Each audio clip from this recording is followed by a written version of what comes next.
কৃষ্ণ জয়গুৰু শংকৰ। আমি এয়া আহি পালোঁ শ্ৰীমন্ত শংকৰদেৱ সংঘ যি বৈকুণ্ঠ ধাম, পবিত্ৰ এই বৈকুণ্ঠ ধামত আহি উপস্থিত হৈছোঁ। আৰু আমি আহিয়ে পাত ভাগি অকণমান শ্ৰৱণ কীৰ্তন কৰিলোঁ। তাৰপিছতে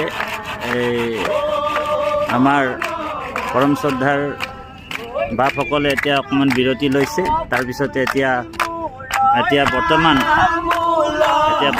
হেৰি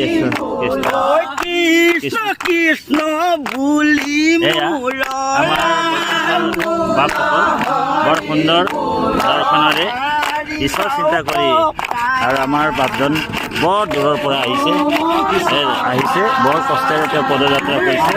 সন্দিকৰ বাপ, ভগৱন্তৰ কৃপা হৈছে সকলোৰ প্ৰতি।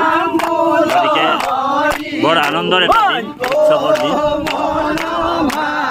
আৰু এই উৎসৱৰ দিনটো সকলোকে এতিয়া সকলো দিশৰ পৰাই তেওঁলোক আনন্দ, ভকতৰ আজিৰ পৰা আৰম্ভ হৈ গ'ল।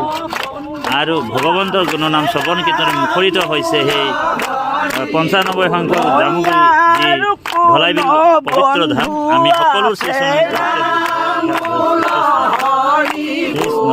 আমাৰ লহকৰ বাপে আনন্দ লৈ আছে।